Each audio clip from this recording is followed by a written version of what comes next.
People come in here and they say, I'm with the best carrot cake in Tokyo. First thing I say is, I don't say that kind of stuff. Other people say it. A lot of people in America have these outdated stereotypes. And I say, yes, I'm a black man in Japan, but it doesn't come up. 40 years ago, my Japanese friends in New York told me that now black is in vogue in Japan. This was 40 years ago. I have a bald head, but I see young Japanese in dreadlocks. Does their hair do that? Okay, I probably No. sound ignorant saying that. What if the life you've always dreamed of wasn't waiting for you at home, but halfway across the world? More and more Black Americans are reimagining what it means to live, thrive, and belong. They're opting out of the familiar, and they're choosing the other route, where success isn't just defined by hustle, but by peace, purpose, and passion. Today's guest is the perfect example of that shift. Kyle Sexton is a talented chef and entrepreneur who left the United States to start a new chapter in Tokyo, Japan. We're going to be talking about food, we're going to be talking about identity, and we're definitely be talking about the Black community,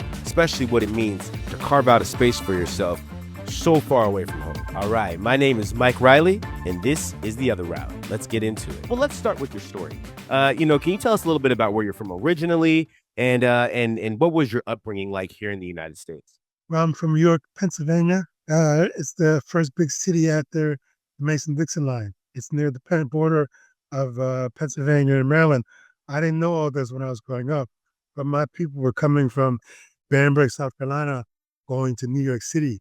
They stopped in York, never made it to New York. So that's why my family landed in York. I had 53 first cousins. And when I left home, I thought all Black people had families that large. I didn't know anything until I met Blacks in Tokyo. Some people don't know their family at all. We have 2 reunions every year. That is insane. So there is a Black community over there. Yes, there is. It's much bigger now. In the past, most of the Blacks here have been from Nigeria, but there are more and more Blacks from all around the world coming here, though. I'm going to get into that a little bit more a little bit later because I'd love to pick your brain on that one. That's very interesting. Now you said you're from York, Pennsylvania, and you were able to kind of trace that lineage all the way back to, you say, when your family came here and they were crossing the Mason-Dixon line and all that kind of stuff.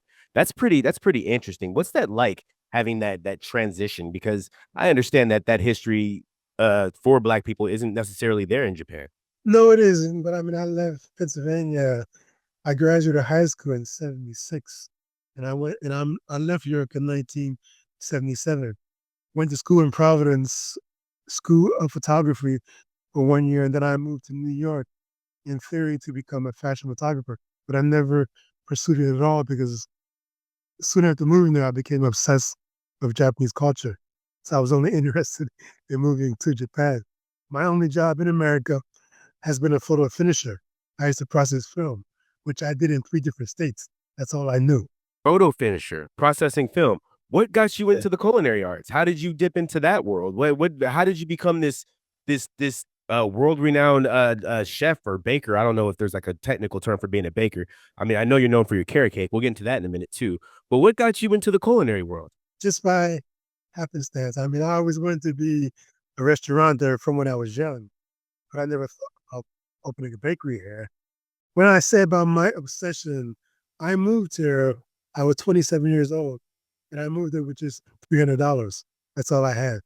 That was my first time flying, and I had no idea what I was going to do in Japan at all. My obsession in New York City, my circle of friends, they were Japanese. So it's not like I dropped in Tokyo and didn't know anybody. Their friends here became my friends, but still, I didn't know what I was going to do for work or anything. I was never worried about that. I was just happy to live here. But then the money ran out very, very quickly. So I had to borrow some money from my father, who didn't know that I left America with only $300. He didn't know. So you kind of just got up and just left with no plan, no nothing. You fell in love with Japanese culture that much when you were in New York that you just said, I'm going to Japan and I might not come back. Everybody knew I was leaving. They just assumed I had money. That's all. Oh, I see. I see. I see. So I had a session of like 6 years in Manhattan. And although Manhattan is a very city, at different times I worked 2 full-time jobs, but I just So you needed money. so you had the New York swag down where you made everybody seem like you had money. Like, you had that whole thing going on. Yeah, yeah. New York people are good for that. Are you a fan of the Knicks by any chance? Anyway, they took a loss today. But anyway. Well, this year I was following the Clippers. Oh, the Clippers. Oh, yeah, yeah, yeah, yeah. I'm a Lakers fan personally, so yeah, we have our feelings about that here in LA.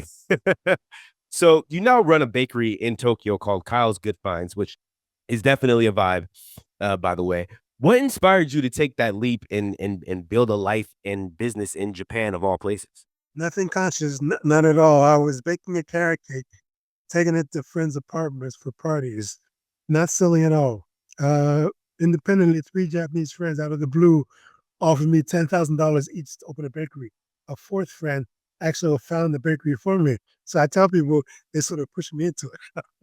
Hell, I'm not thinking of opening a bakery at all. I tell people I'm not a trained chef. The Japanese press is always amazed when I say I taught myself how to make these cakes from books in Japan. I didn't go to school at all. What? Really? So this just all kind of just came from happenstance. You started Yeah. making carrot. What made you start want to make why carrot cake? These recipes I just picked out of the blue. There's nothing, no reason. Oh man. So okay. Well, So leaving the United States that's a big decision. That's a decision that a lot of people may not even be all that comfortable with. Let me ask you, especially to start a business kind of abroad, what were some of the biggest cultural adjustments that you had to make in Japan, both professionally and personally? yeah, this is what many interviewers ask me, and I explained to them that my obsession while living in New York City was like 6 or 7 years. So there were no surprises coming here. Oh, No surprises right. at all. And then some people ask me, what were your difficulties or pitfalls? And I say, I haven't seen any yet. And so I don't know why people are amazed at that. Somebody asked me a podcast, what were my failures in business? And I said, I haven't had any failures. And then later I'm thinking maybe her idea of a failure is different from mine, but I didn't really see any failures. What you read about food business in Japan, I guess, or in general, is that you won't know whether they're going to be able to survive after 3 years or whether you're going to be able to make a go of it because food businesses go bankrupt all the time. But I've been making money from day one, and there was never any plateau or anything. But I'm a small business, though. I mean, and I don't mind being small, although I'm trying to hand the business over to my young son now. But I don't really equate business guy with how large you are. I'm satisfied being small. When my son takes it over, if he has ideas about making it bigger, sure, I'll try and help him. Yeah, absolutely, absolutely. Maybe that's a bit of a difference in the way the culture is out in Japan. I know when I traveled abroad, I noticed that, people were as far as capitalism and making it, the biggest thing ever, that didn't seem like that was the main goal, but to have something that people enjoy and you can still make money off of seemed to be something that a lot of people were satisfied with. But as a Yeah, Black American in Tokyo, like, how would you describe your experience navigating identity and culture out there? I mean, do you feel seen? Do you feel welcomed? Or is it something else? Like you said, there's a Black community out there, so I would imagine that people are pretty yeah. accustomed to it. I feel seen and welcome, but I mean, when I came here 40 years ago, when I would meet Black Americans on the streets and I would gravitate towards them, and then I would try and get in that group. I was in an organization 40 years ago called JAPA, Japan African American Friendship Association. I've been secretary, treasurer, vice president, and president. But it's disbanded. We're trying to revive it now. But that was how I got to see Black Americans 40 years ago. But now I see them on the street. There's many, many more. Interesting. So it's like, is it common to see a Black person, a Black American, African American every day out there in Tokyo? In Tokyo, yes, some of the Black tourists come here because I've been written up and they come to my shop. They say as soon as they land on Japanese soil, they feel a sense of relief and peace. And I tell them I thought only as longtime Black residents could feel that. I didn't know tourists could feel the difference. That is pretty. Now I'm dying to go. Now I gotta go. I've always been kind of interested in Japanese culture myself, but I get from what I see on TV and the internet and stuff like that. So I would never know that there was a Black community in Tokyo. Let me ask you this: in your experience, how are African Americans generally perceived in Japan? Is there curiosity? Is there misunderstanding? I mean, do they kind of associate us with the Americans in general? What's the kind of perception for the Black community there, or for Black people, I should say? But as far as I see, it's probably the same perception worldwide. I mean, And Japanese have always been interested in black sports and black music, and so they've always been interested in that. The NBA is big here, black music is big here, black culture is big here. So they embrace that. The younger people, especially. I have a bald head, but I see Japanese, some young Japanese in dreadlocks. Really? Does their hair do that? Okay, I probably sound ignorant saying that, but That's true that, but they get it treated. Some of them. oh, okay, okay. That's pretty interesting. That's pretty cool. So there's a welcoming for African Americans there in Japan. Yes, I mean, 40 years ago, while living in New York City and making my get ready to move here, my Japanese friends in New York told me that now black is in vogue in Japan. And this was 40 years ago. Well, oh yeah, yeah. So 40 years. So I would imagine you speak the language at this point. Not as well as my wife and children. Real wife and my my wife and daughter, they say they're embarrassed when they see me on Japanese TV about their Japanese. But I'm primarily in the shop by myself serving Japanese customers. Absolutely. But Do they? when so many black Americans contact me and they tell me that they want to move here. And I tell them, don't let your lack of language dissuade you.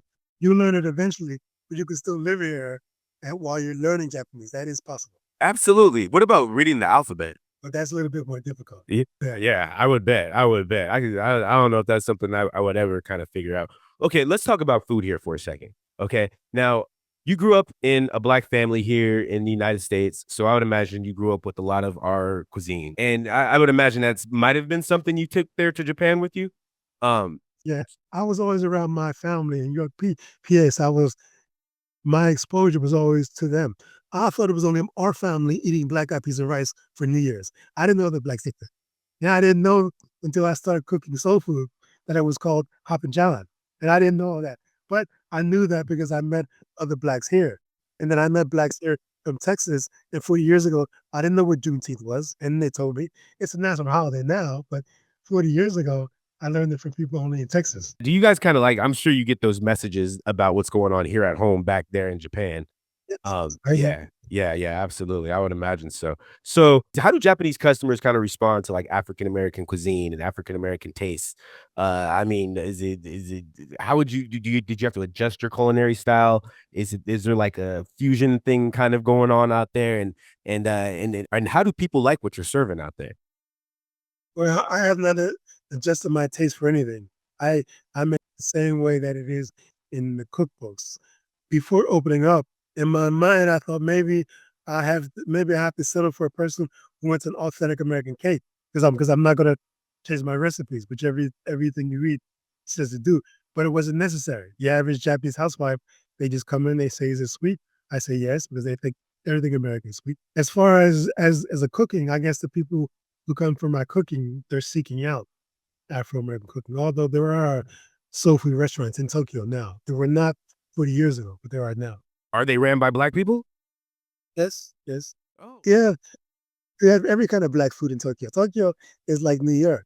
All the food is Oh here. man, that is so cool. So they got like, can you go out there and get like a taco?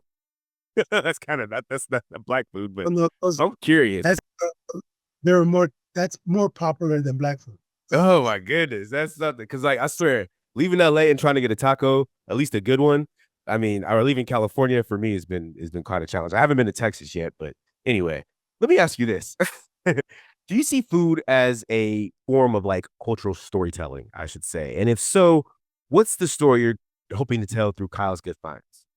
Yes, I see it as storytelling, but I never thought my shop or my bakery. I never thought it was anything special. I mean, I picked the cakes at random, and before social media, Japanese press interviewed me all the time. So, and everybody always features carrot cake. And I mean, this magazine sees the carrot cake and they want to do the same thing. So that's how my carrot cake became known. And then social media, and then it spread. And now people come in here and they say, I'm with the best carrot cake in Tokyo. First thing I say is, I don't say that kind of stuff. Other people say it. So it kind of sells itself, which is great. And so, I mean, you made a success of yourself out there, which is great. What are some of the biggest challenges that you had? What were some of the logistics that you had to get moving out there? You said that you had friends out there and people were giving you money to stay out there. I mean, was that more or less how it kind of came to be, or was it, or were there all these steps you had to take? Did you have to apply for citizenship? Did you have to do all these other things? Yeah, there were steps. People were not giving me money to stay here. They were giving me money to open the bakery. I was working as an English teacher, which most Americans do. Some more seriously than others. But I was teaching English and I quit and I opened my bakery the next day. So there was no transition there. Oh, wow. I So it was just kind of a, I was not, I was not worried or anything. My wife was probably worried, but she didn't show it though. So she supported me wholeheartedly. It still does. Yeah. that is it. That is awesome. And that seems to be like the kind of going kind of thing is people go out there and become English teachers. That seems to be Yeah. kind of the There. the kind of route from the United States to another country. Yes. Yes. Because that's all over Asia. Yeah. Interesting, interesting. Would you recommend Japan as a place for Black people to move to? I mean, is it would you say for anybody watching this, if you wanna move abroad, if you wanna become part of the Black expat life, Japan is a good place to go for Black people, or But Tokyo rather. Japan is the only place that I know in Asia. But 7 or 8 years ago, two black people here shot a video of me about black businesses in Japan. And I didn't know who they were, so I Googled them first. And I saw all these websites, blacks in Korea, blacks in China. I assumed there were black people all around the world. I just didn't know we were organized. That's all. Yeah, yeah, yeah. We're kinda here and there. I'd be interested to talk to a Black person from Russia. Have you ever been there? Do you travel a lot? Yeah, but not to Russia though. Oh, yeah, not there? Yeah, yeah, I wonder if there's a Black community there. A black podcaster interviewed me last year about being black in Japan. And I mean, a lot of people in America have these outdated stereotypes. And I say, yes, I'm a black man in Japan, but it doesn't come up. It's not like I walk into a department store and somebody follows me. It Right. doesn't happen here. When I explain that to my kids, that that's something we grow up with as child, and it's bad when you get used to it, but that's the way it was in America. Yeah, exactly. That's the way it was in America, and kind of having a different experience as being a Black person outside of America, where the culture is different, where the history is different. It could be a culture shock for a lot of people, I would imagine. Yeah, yeah. Yeah, yeah, absolutely. Well, finally, I got one last question for you, Kyle. And then I know you got to go back to baking those sweet goods, which I hope to try one day. I'm coming to Tokyo and I'm coming to your shop. I promise. I will be there. I will be there. So what's next for Kyle? Are there any like future plans for your shop? Is there any cookbooks that are coming out or anything like that that's unexpected that we should be looking out for? People are always telling me I should write a book. And I always say my life is not interesting. The only future plans is trying to get the bakery, to get my son to take over. I've had this shop for 33 years. So last year was my first year taking a vacation and not having to close the shop. So my son did run everything. Man, that is awesome. Just taking on the family, kind of the family tradition there, keeping it in the family. That's awesome. Something you can pass down to your children. That is amazing. Yeah. That is amazing. Well, Mr. Kyle Sexton, brother, thank you so much for coming here with us today on the other route and giving us this great information about living in Japan and what it's like in Tokyo. And for all of you out there, it is Kyle's Good Finds. I'll be there one of these days. I can't wait to try that carrot cake. I mean, it's like world famous, at this point. Yeah, absolutely, absolutely. Kyle, God bless you, brother. Thank you so much.